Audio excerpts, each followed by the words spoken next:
Genesis 32. And Jacob went on his way, and the angels of God met him. And when Jacob saw them, he said, "This is God's host." And he called the name of that place Mahanaim. And Jacob sent messengers before him to Esau his brother unto the land of Seir, the country of Edom. And he commanded them, saying, "Thus shall ye speak unto my lord Esau.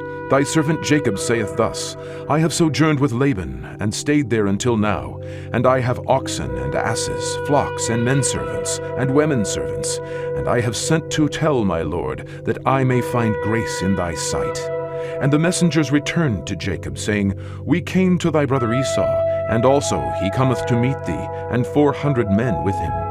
Then Jacob was greatly afraid and distressed, and he divided the people that was with him, and the flocks and herds and the camels, into 2 bands, and said, "If Esau come to the one company and smite it, then the other company which is left shall escape." And Jacob said, "O God of my father Abraham, and God of my father Isaac, the Lord which saidst unto me, Return unto thy country and to thy kindred, and I will deal well with thee.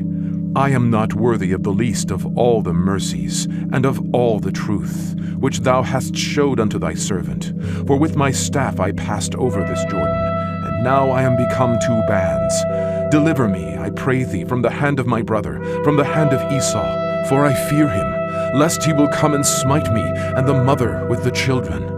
And thou saidst, I will surely do thee good, and make thy seed as the sand of the sea, which cannot be numbered for multitude." And he lodged there that same night, and took of that which came to his hand a present for Esau his brother, 200 she-goats and 20 he-goats, 200 ewes and 20 rams, 30 milk camels with their colts, 40 kine and 10 bulls, 20 she-asses and 10 foals. And he delivered them into the hand of his servants, every drove by themselves, and said unto his servants, "Pass over before me, and put a space betwixt drove and drove."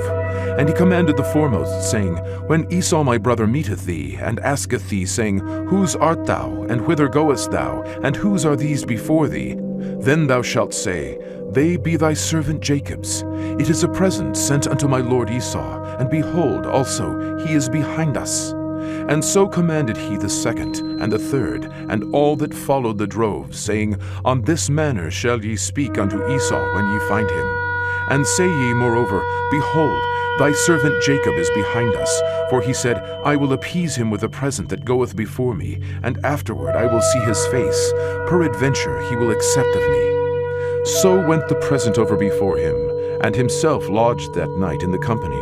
And he rose up that night, and took his 2 wives, and his 2 women servants, and his 11 sons, and passed over the ford Jabbok. And he took them, and sent them over the brook, and sent over that he had. And Jacob was left alone. And there wrestled a man with him until the breaking of the day. And when he saw that he prevailed not against him, he touched the hollow of his thigh.